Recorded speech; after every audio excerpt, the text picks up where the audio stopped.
Et oui, mesdames et messieurs, on enchaîne. À peine sorti de ce 8e aller de Ligue des Champions contre Benfica, le Barça a un nouveau match ce samedi à 21 h sur sa pelouse contre Osasuna. Et si le match sur le papier paraît plus abordable, il n'en reste pas moins important.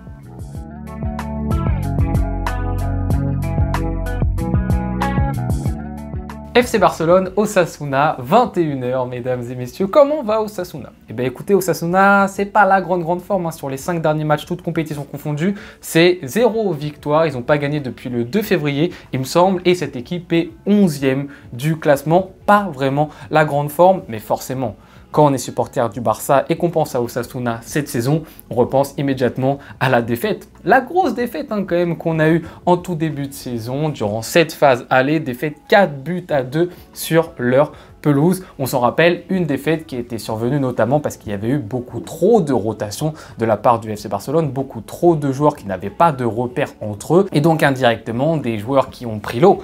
Parce que ça a été compliqué, des joueurs d'Osasuna qui ont montré un certain niveau, Budimir, Brian sur le côté gauche qui a fait un petit peu la misère à Koundé. Oui, c'était un match vraiment pas facile pour le FC Barcelone et donc il y aura une petite revanche quand même à prendre. On l'a déjà expliqué, cette fin de mois de février, ce début de mois de mars, c'est la période un peu des revanches pour le FC Barcelone et là il va falloir être sérieux. Alors bien évidemment, il y a quand même deux choses à retenir qui sont un petit peu en notre faveur quand même du côté du FC Barcelone, c'est que de 1, on a retenu la leçon. Ok, ils nous ont fait la misère il y a quelques mois, mais maintenant on a appris de nos erreurs. Deuxièmement, cette fois-ci le match est à la maison.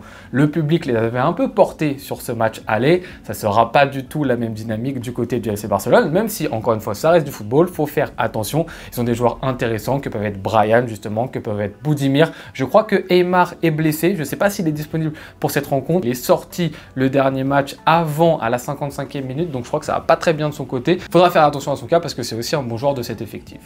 Côté FC Barcelone maintenant, comment ça se passe? On a gagné notre premier match de Ligue des Champions, notre match aller, on est en pole position. Rien n'est fait, attention, on reste humble, on reste modeste. Il y a un match retour dans lequel il va falloir être très sérieux du côté du FC Barcelone, mais nous avons gagné 1-0.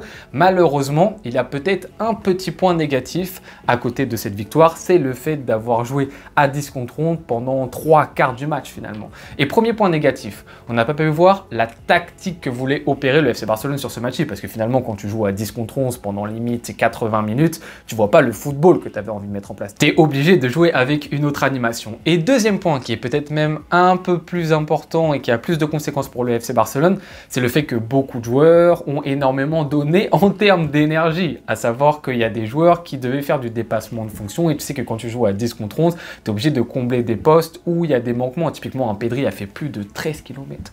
Plus de 13 km, mesdames et messieurs. Pour Pedri, c'est invraisemblable. C'est le joueur qui a le plus couru. Rafinha est le troisième joueur qui a le plus couru. Les deux équipes, bien évidemment, confondues, Barcelone, Benfica. Il a fait plus de 11 km. Donc, c'est monumental ce qu'ont réussi à faire les joueurs sur ce match en termes d'énergie dépensée. Mais bien évidemment, et ça rentre en compte pour ce match contre Osasuna, il va falloir réfléchir à la forme physique des joueurs. D'autant plus quand on regarde le calendrier du FC Barcelone, parce que la semaine prochaine, il y a le retour face à Benfica le mardi soir. Et ensuite, le week-end d'après, il y a le fameux match contre l'Atlético Madrid. Ce match qu'il faudra gagner. Il faut enfin battre l'Atlético Madrid cette saison. Et donc, sur ces deux matchs de la semaine prochaine, il va falloir mettre l'équipe type. On le sait d'ores et déjà. Donc, dans cette période où on commence quand même de plus en plus à tirer sur le physique de certains joueurs, c'est sûr que quand tu as un match contre Osasuna à la maison qui est 11e, juste avant ces deux grosses rencontres, et que tu as joué à 10 contre 11 pendant 90 minutes le match avant, et que tes joueurs, ils ont beaucoup couru, tout en pensant au match aller contre Osasuna, match dans lequel on avait fait trop de rotation, c'est sûr que le sujet principal de ce match-ci, finalement, c'est la gestion.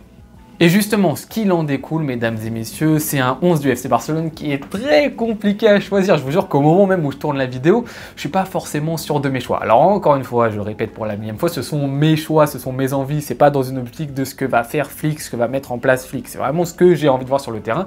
Et plein de possibilités sont possibles pour cette rencontre. Mais certains choix sont plus faciles que d'autres. Bien évidemment, Tech au gardien. Ah, ça, on est sympa. C'est pas un choix très compliqué à faire. Ensuite, on arrive sur la défense. Et là, on commence un petit peu à réfléchir. Tout d'abord, Koundé.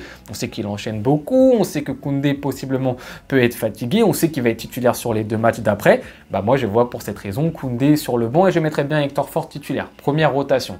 Ensuite, sur le côté gauche, Balde a reçu un coup en fin de match contre Benfica. Vraiment pas sûr d'être 100% en forme pour ce match contre Osasuna. Je mets Gérard Martin qui, sur ses dernières rentrées en jeu, dernière titularisation, a montré de bonnes choses. Donc Gérard Martin maintenant a un petit peu plus de confiance de la part des supporters. Oui, je pense également qu'il peut débuter cette rencontre. Ensuite, on vient à la défense centrale. Et là, il peut y avoir des débats intéressants. Tout d'abord, moi, j'avais pensé à mettre Cubarsí, Martinez. Il n'y avait pas trop de débat dans ma tête.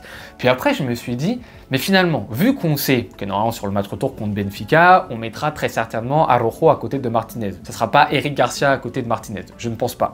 Dans cette optique-ci, je me suis dit, pourquoi pas commencer un petit peu à entraîner cette charnière centrale, Martinez-Araujo, leur faire avoir de plus en plus de repères parce qu'on sait qu'ils n'ont pas joué énormément de minutes ensemble, donc profiter de ce match Osasuna pour le faire. Voici pourquoi je mets Araujo titulaire à côté de Martinez pour cette rencontre. C'est pas du tout pour blâmer Cubarsí et son carton rouge, hein. C'est vraiment dans une optique de travailler les repères entre les deux. Du côté du milieu de terrain maintenant, mesdames et messieurs, quand je vous dis que ce 11 il est compliqué à faire, c'est vraiment un casse-tête impossible à réaliser en essayant de mettre les joueurs dans leur meilleur poste, etc.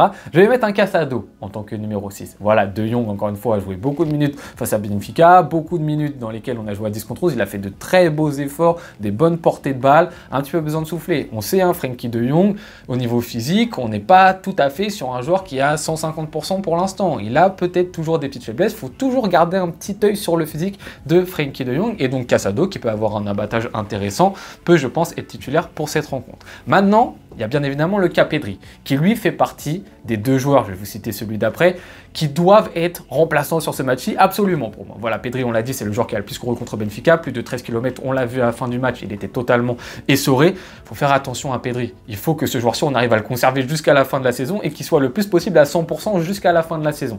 Donc contre Osasuna, c'est le moment pour lui de souffler. Et maintenant, il faut réfléchir quel joueur peut le remplacer, ce petit Pedri. Et dans cette réflexion, moi, tout d'abord, je me dis, bah, Frenkie de Jong peut remplacer Pedri, ça peut être intéressant de le mettre en tant que relayeur un petit peu avancé, pourquoi pas. Sauf que Frenkie de Jong, je viens de vous le dire, j'aimerais bien le voir aussi sur le banc pour qu'il souffle un peu. Et donc, pour le remplacer, je vois comme solution que Gavi finalement. Parce que pour moi, Fermin Lopez, c'est un milieu qui est trop avancé pour être vraiment milieu relayeur. Et Dani Olmo, c'est aussi un milieu trop avancé pour être milieu relayeur. Il pourrait y avoir le choix Pablo Torre, mais je fais confiance en un Gavi qui cette fois-ci ne sera pas le milieu le plus avancé, ça sera un milieu un tout petit peu plus reculé, pas non plus le pivot. Et dans cette configuration, on peut retrouver un Gavi qui se sent bien, qui se sent en forme avec le jeu en face de lui et pas forcément à devoir créer la rupture en termes de milieu. Donc intéressant si Gavi est titularisé pour ce match-ci à ce poste-là. Ensuite, en milieu le plus avancé, je garde un Dani Olmo qui est sorti bien évidemment super tôt contre Benfica parce que c'est lui qui a dû faire le remplacement pour Araujo. Et là, je me dis que Dani Olmo est en forme et peut assumer justement ce rôle de titulaire pour cette rencontre. Et enfin, on arrive, mesdames et messieurs, sur l'attaque. Lamine Yamal tout d'abord sur le côté droit, sans grande surprise parce que lui aussi, il est sorti assez tôt contre Benfica. Pour Ferran Torres, je pense qu'il a des jambes encore pour jouer ce match titulaire. Pourquoi pas, si ça se passe très bien, le faire sortir à la 60e minute de jeu, il n'y a aucun problème, mais je le vois assez en forme pour débuter. Après, on arrive sur le cas Lewandowski. Tiens, est-ce qu'on titularise Lewandowski? Est-ce qu'on lui met un remplaçant? Peut-être qu'il est un peu fatigué parce qu'il a aussi fait des efforts malgré un match que j'ai trouvé catastrophique contre Benfica. Moi, je préfère mettre Lewandowski titulaire. Voilà, je me donne cette option, numéro 9. Il veut toujours se battre pour être le Pichichi. Je pense qu'il va vouloir essayer vraiment d'être performant sur ce match et de marquer pour gagner en confiance. Et ensuite, ce qui se passe sur le côté gauche. Au départ, je me suis dit, je vais mettre Fermin Lopez. Fermin Lopez, pas en tant qu'ailier gauche, bien évidemment, mais dans le demi-espace gauche ou joueur un petit peu plus axial. Sauf que là, comme je mets Gérard Martin en tant qu'arrière gauche, je vais pas avoir quelqu'un qui va être autant présent sur le volet offensif qu'un Baldé, qui va totalement débouler. Du coup, je pense à une solution d'un joueur qui peut vraiment incarner ce rôle d'ailier de couloir, donc être présent sur la largeur. Et donc, je choisis Ferran Torres à la place de Fermin Lopez pour avoir vraiment 2 ailiers de côté, Lamine Yamal et Ferran Torres, avec en numéro 9, Lewandowski. Voici pour mon 11, mesdames et messieurs. Donc, comme vous l'avez vu, oui, il y a de la rotation. Mais encore une fois, ce que je propose, c'est pas du tout définitif. C'est vraiment mes idées personnelles. Mais selon moi, avec le calendrier qu'on a, avec des joueurs qui ont beaucoup couru sur leur dernier match, on n'a pas trop de choix de faire souffler certains joueurs. Et il faut aussi faire un tout petit peu confiance à nos remplaçants, en les mettant bien évidemment dans le confort, donc en les entourant par certains cadres. Ne pas les laisser totalement dépendants, mais 10 remplaçants et l'équipe ne se connaît pas du tout. Mettre certains cadres par-ci, par-là.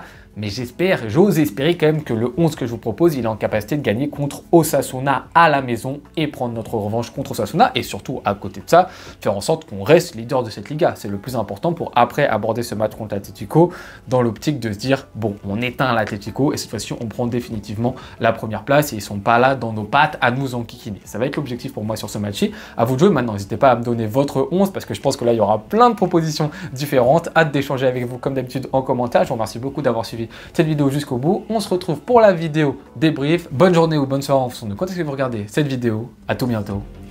Ciao.